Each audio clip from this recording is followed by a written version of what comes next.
Assalamu alaikum wa rahmatullah. Today, inshallah, we were gonna discuss a new lesson from Mega Goal 6. I'm teacher Samia. Let's begin. Our lesson today is complete about the previous one from expansion 1 to 3. Okay, at first we have some introduction we should follow it before every lesson. Number 1, the purpose of this tips to give a comprehensive review from the first unit to the third unit. Number 2, we will improve your memory about the previous grammar, vocabulary, reading and writing. Number 3, this is the important one. Make sure to open the book on the required pages and follow the instructions carefully in order to facilitate understanding and answer. Okay, let's begin by our objectives today. Our objectives today have 4 points. Number 1, we should discuss the past models have a different form when we talking about the past. This is the first point. And number 2, such that and so that, and the purpose of it and how we can apply it with the question. Number 3, past progressive. What do you think, or how we can apply past progressive with our sentence? What is the structure of it? What is the main purpose from using it? The last one is noun clauses. About noun clauses, pay attention that we have 4 points down of it. So number 1, beginning with that. This is the first point. And the second one after verbs, and the third one after adjective, and the last point as a subject of sentence. By the end of this lesson, I hope we achieve all these objects, inshallah. Okay, the first one or the first point from our objectives is models in the past. What do you think models in the past is? So at first, when I want to answer this question, I should notice that we have models in the present. As what? We have many, much, few, little, could, should, and etc. But when I want to applying it in the past tense, how can I apply it? What is the structure of it? In which time are you using it?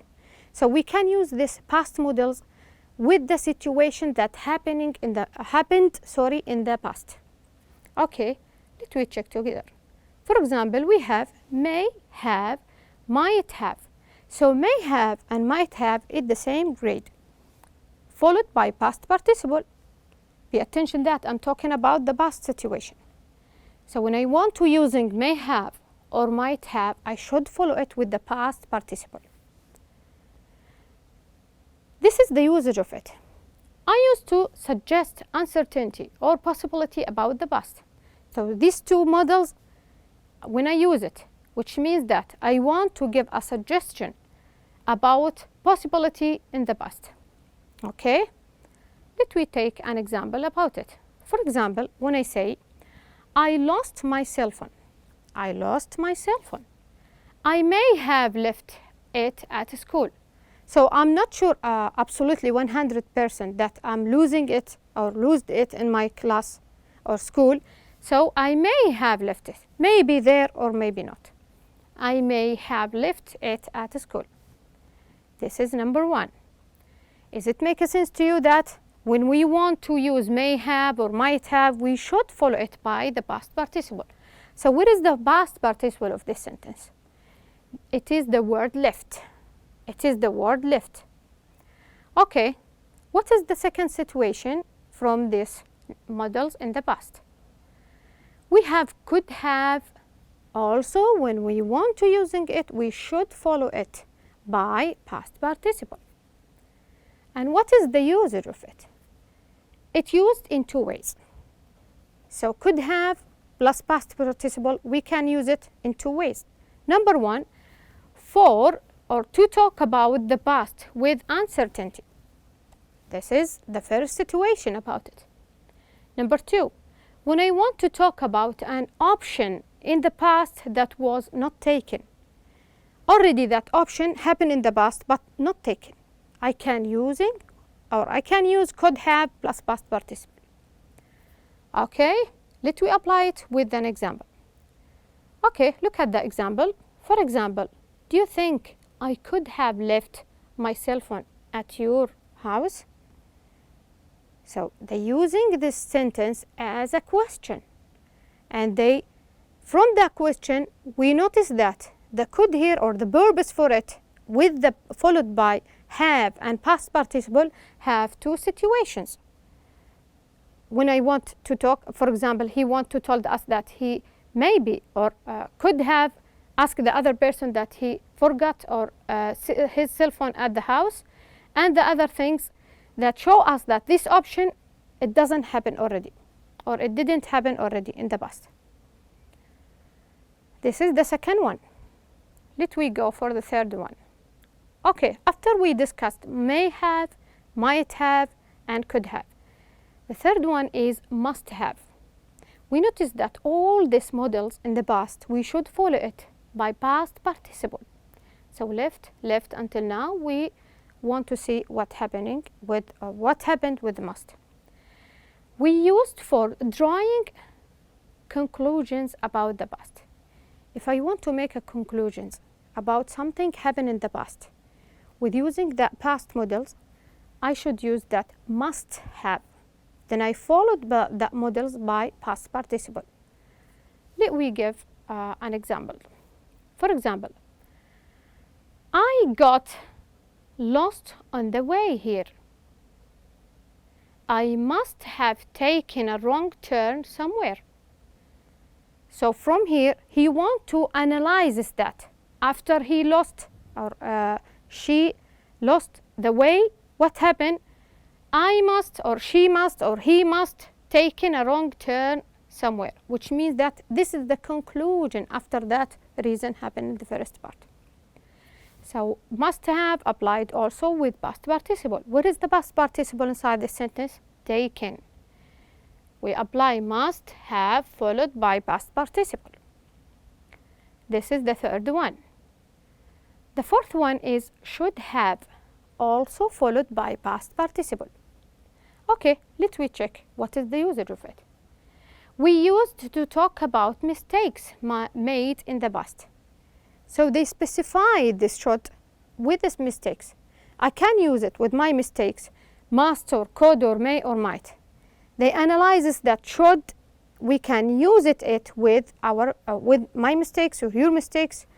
If you do any mistakes, you should use the past models should.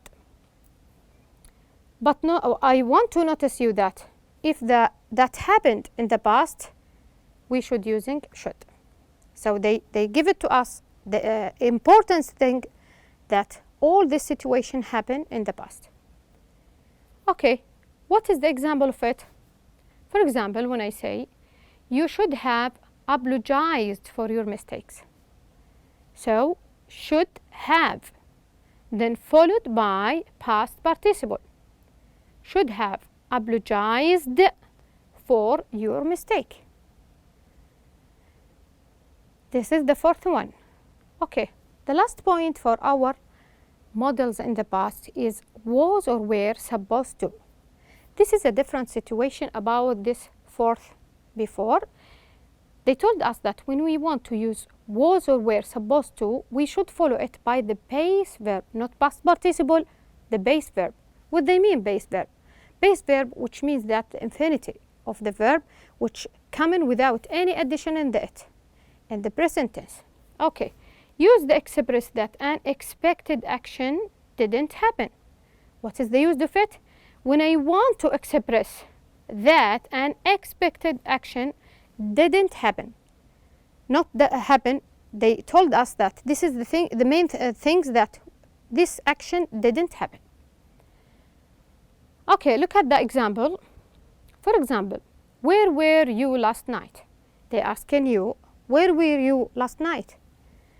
What is the answer for it? You were supposed to help me with my essay. So this is where. I'm using where because I have you. So you were.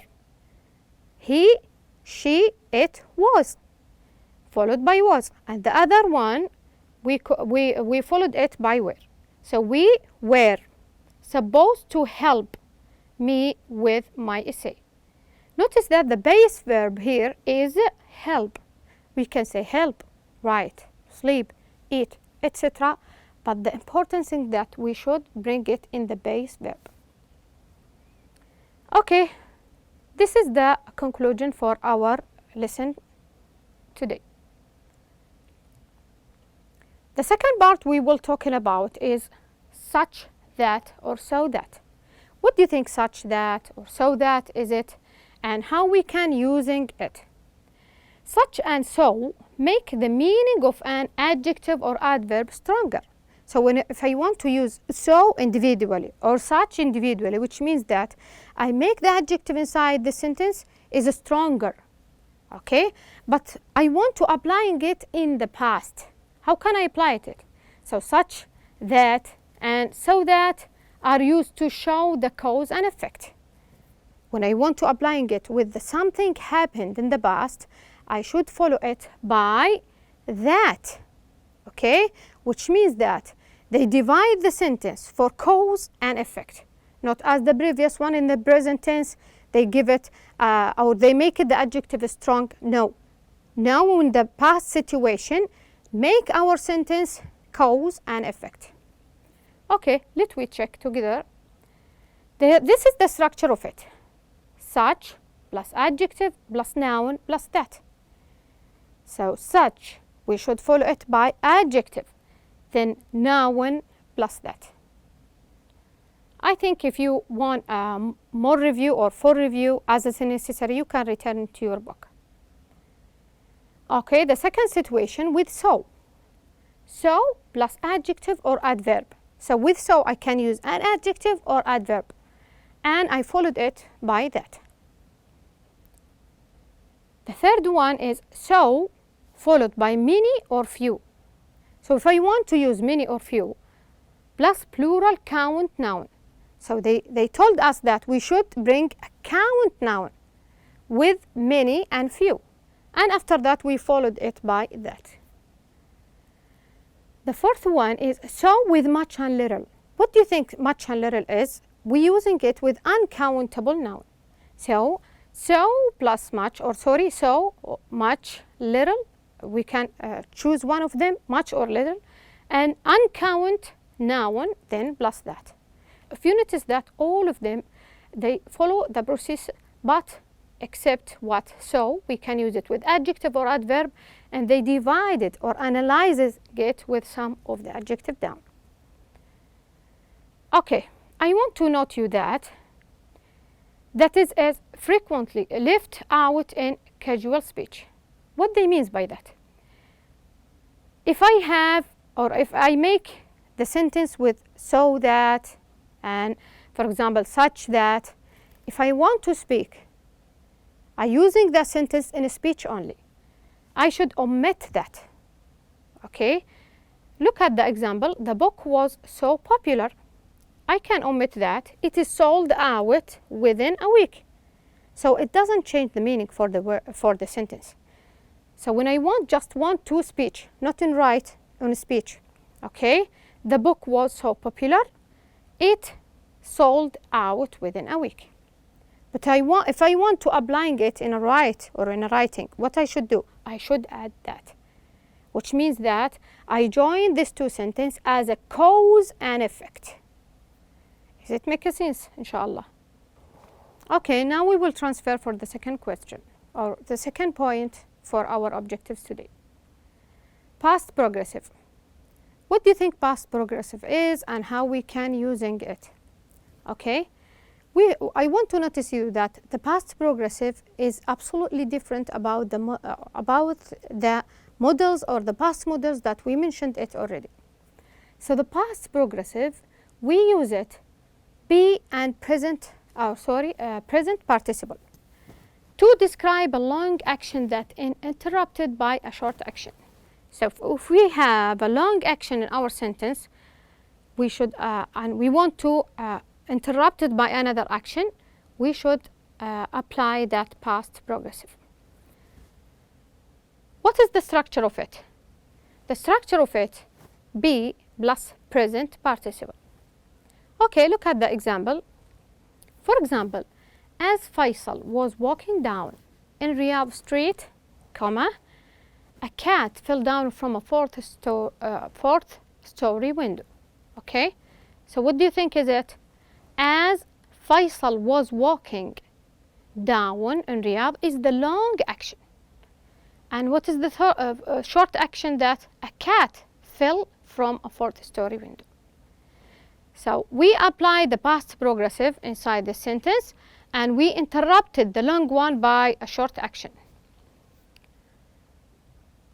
Okay, they told us that we can use, or we also using it in the other situation. If we want to describe what was happening at a specific time in the past, we can using past progressive, be plus present participle. Number 2, we can use it with always to describe a repeated action. So if they want from me to repeat the action again and again, I should use past progressive, which means that inside be plus present progressive. Be plus present participle. Number 3, to describe two actions that were happening in the same time. So if I want to describe two things happen in the same time, I should apply this past progressive with it, which means that I should put be plus present progressive. What is the present progressive, the present participle in this slide is that we will bring the verb with ing after we put be already. Okay, now we will transfer for the last slide for our lesson today is the noun clauses. Let me give you some notice about the noun clauses. Noun clauses, as what we talking before again and again, that a dependent clause have a specific situation. So I can't use it in any time with any situation. We have some situation and some points and some kinds of a noun clause. We should follow it when we want to use a noun clause. For example, we have a fourth situation or a 4-point or the fourth things that belong to noun clause. Number 1, when I want to using it inside the sentence and I want to join two sentences together, I should apply this noun tense or noun clause beginning with that. How can I apply that one? Look at this sentence. I think that beauty is about what is on side of a person. From that example, we notice that we use it to make a statement with another statement. So I think is a statement, depend, and beauty is about what is on the inside of a person is the another one. How can I join these two statements? By using a noun clause. By that. Number 2, after verbs, a noun can follow certain verbs. So they told us that this noun can follow by a certain verbs. What was mentioned in your book, page 36. Let us take one example about it. Do you think beauty products make someone or some people look better? How can I join these two statements? Or why I'm using that one? Because I want to bring a noun after certain verbs. So do you think that beauty products make someone or some people look better? We apply already that a noun can follow certain verbs in this sentence. Number 3, after adjective, a noun clause often follows by what? Be a certain adjective. So in this situation exactly, we can't use all of the adjectives that we have. No, they told us that a certain adjectives, we can use it when we want to prepare or make a sentence on noun clause. All of that certain adjective, I mentioned it in your book also.